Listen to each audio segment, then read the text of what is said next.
Yo, what's poppin', people? Your boy Snacks is back in the building with another banger. You know how we do. Before we get started, we got to thank you, the viewer of this channel, the subscribers of this channel, the channel members of this channel, and most of all, you, the viewers of this channel, for taking the time out to watch this video. But while you're here, do us a solid, hit that like button, hit the subscribe button, and slide down in the bottom and hit that hype button and hype me up.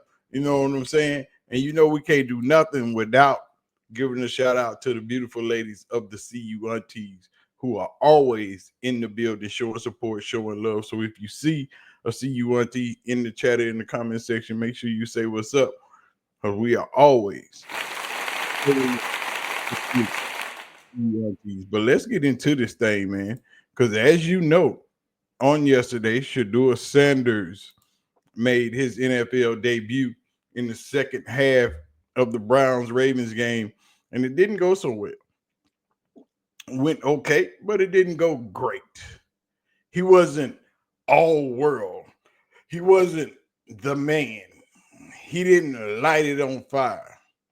He did what rookie quarterbacks do who haven't had any first team reps or any reps at all, or any passes or plays or snaps or anything with any of the players on the first team.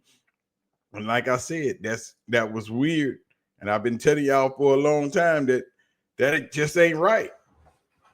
It's a whole lot that's wrong with that. But one of Shadeur Sanders' biggest haters, Rex Ryan.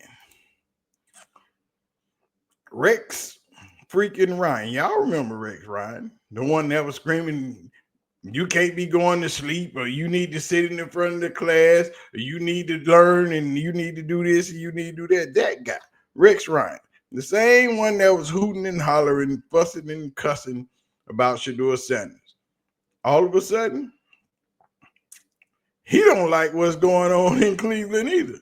He thinking something ain't right, something real strange, something very freaking odd. But hey, we ain't the ones to tell you. Let's go.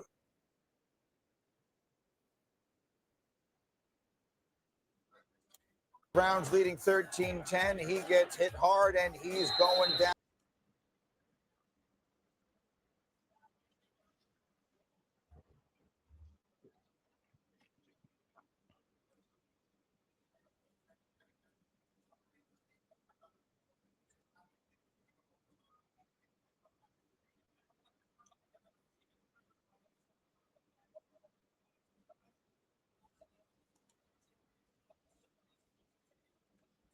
Fourth quarter, the Ravens had done almost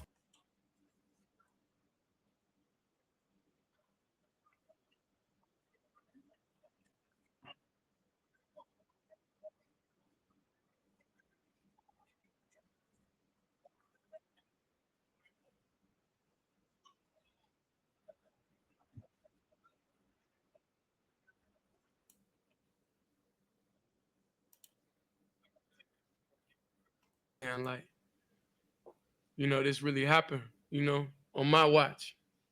So I don't like the feeling. And I know offensively, if I'm able to get out there and have an opportunity, I know that I'll be able to take everything to a different level. that was obviously a mess in so many different ways, and it feels like a bit of an organizational failure. You don't need to have been a quarterback in the NFL to see that he didn't look ready to play at all. He has been the backup quarterback there for a while now, and it looked from the moment he ran out. He said it feels like an organizational failure, in which it was. Kevin Stefanski and everybody else failed Shedeur Sanders. They did not want him there. And it's obvious after you listen to all the things that have taken place. But hey, don't take it from me. Take it from the people that have coached the game, played in the game, and been around the game for a number of years. Let's go. Onto the field, it looked like they had no conceivable chance. Yeah, I mean, obviously he saw things that he's never seen before when it comes to pressures, and he's felt speed that he's never felt before when it comes to Baltimore's defense. I know there's been a lot been made about no snaps or practice reps with the first team, the starters. I think that's more common than people anticipate. I would go weeks as the backup quarterback, weeks, if not months, without taking a single rep with our starting but offense. you were sort of a seasoned veteran backup who was there for that reason because you didn't need snaps and they could throw you in case of trouble. This is a rookie who's never taken a snap. And that's how you check a man, Greeny. That's how you check a man who's trying to take up for his homeboy because that's his partner. Dan Orlowski knows that the second team quarterback, the number 2, should always take reps from the first team. Shedeur has been on this team for 6 months and has never, ever taken a first team rep. Dylan Gabriel been here. He been taking first team reps ever since. When Dylan Gabriel was moved up to number 2, he started taking first team reps behind Joe Flacco. So when Dylan Gabriel was moved up to the first team, Shedeur Sanders should have been afforded the same opportunity to take first team reps. Wyatt Teller said this was the first time that we even heard Shedeur's cadence. The first time in a live game on national TV where bullets are being fired over your head. And this is the first time you have ever heard this man call a play, come to the huddle, hike the ball, anything. And y'all telling me ain't nothing going on in Cleveland? Y'all telling me Dylan Gabriel's supposed to get that? No, sir.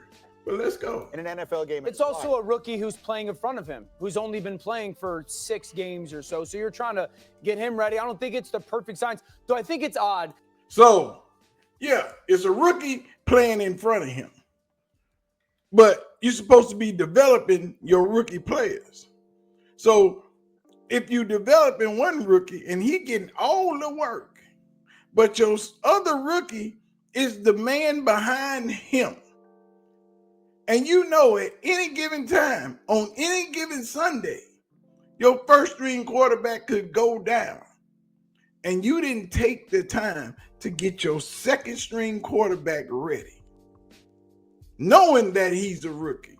Knowing that he ain't did nothing concerning the first team. Even though he might be better than the one you got. You don't even want him to be ready to go in the game. And that's the problem. Kevin Stefanski kept saying he ain't ready. We wonder why he ain't ready, because you ain't let him get ready. You got to help him get ready. He can do all the practicing he wants outside the facility.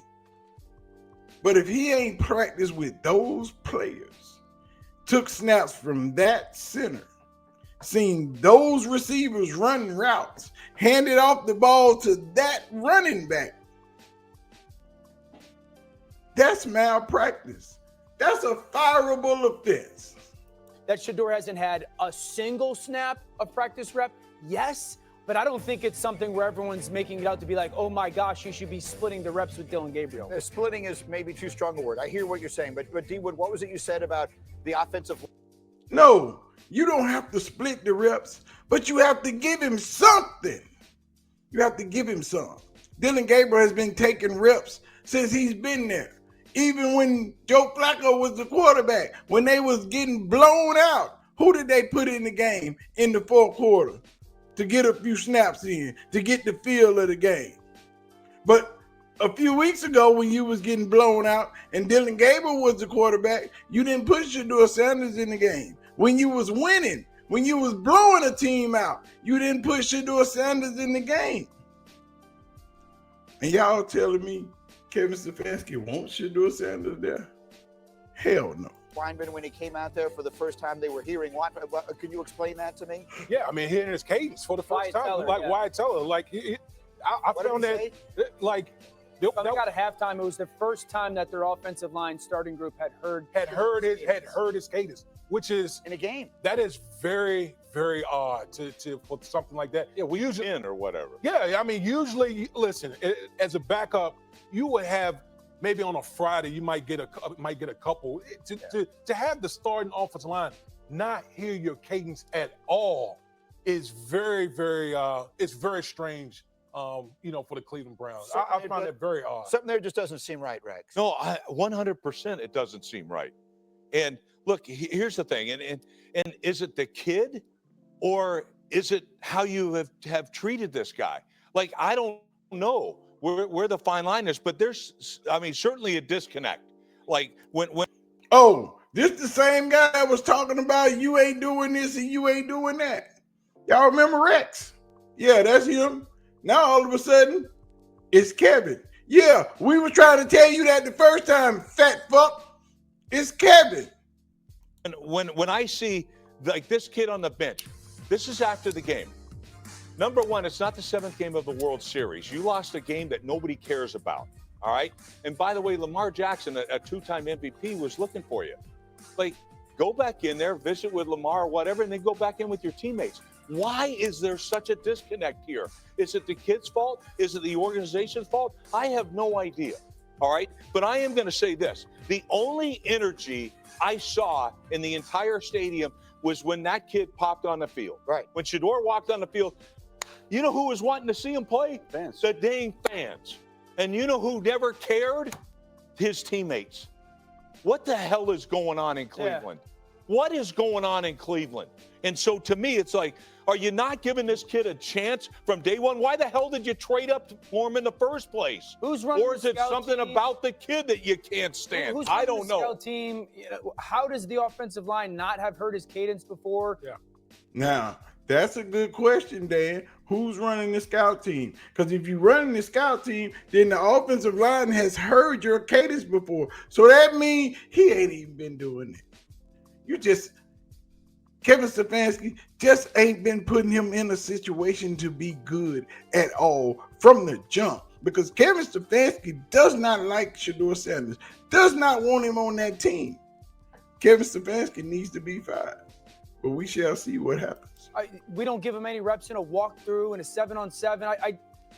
It's odd. I don't think he should be getting a he's gajillion running reps. the scout team. You're a backup quarterback. Obviously, you would run the scout team, right? So if he's running the scout team, how is the offensive line not heard his cadence? I don't know. Like, maybe he's not. Like, hell, maybe he's not. I don't know. But that would even be stranger. If this kid's not running the scout team, well, that would blow me away. He's a backup quarterback. Just to go back, he hadn't taken a snap going back to training camp with the starting offense. All the work went to Joe Flacco. Sure. It went to Kenny Pickett. It went to Dylan Gabriel. It never went to Shedeur Sanders. So that when he stepped onto the field for the first time yesterday, this is the first time they're hearing his cadence. He's playing behind the line. Why did you trade up for him? Why in the hell did you trade up for this guy if you have you're not going to play him? I don't understand that. Why the hell would you trade up for a player you're going to give no chance to?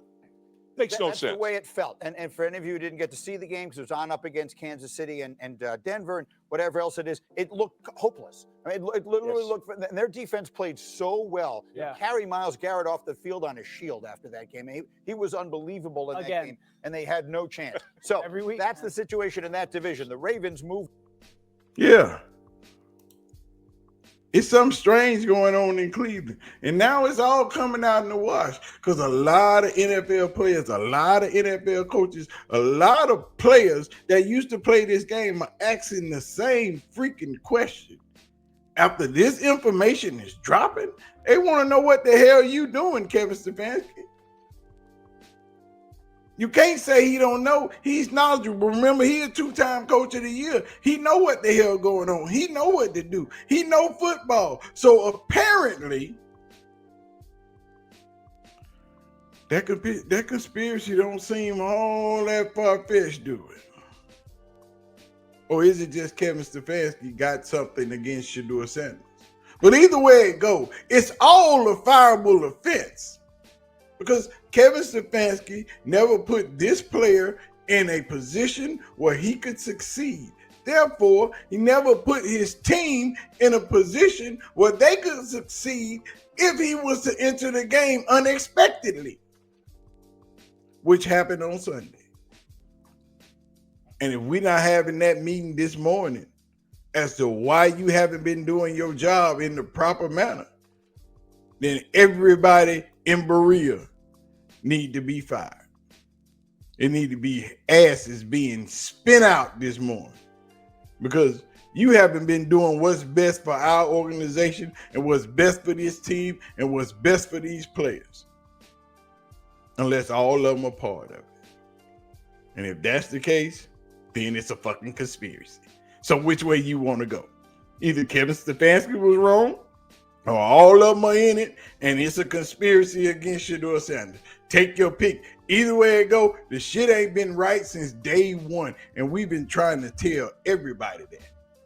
But anyway, I'm gonna get out of here, cause I got stuff to do, and I gotta take a nap, because you know your boy gotta get back on this road sometime today. But anyway, I'm gonna holler at y'all. Y'all do me a solid. Hit the like button, hit the subscribe button. Y'all know what to do. Y'all ain't new to this. Hit the like button, hit the subscribe button, turn the post notification bell on. See that little star down there at the bottom? Hit that too. Hype a brother up.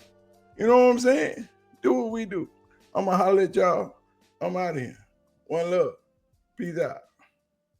Y'all be easy.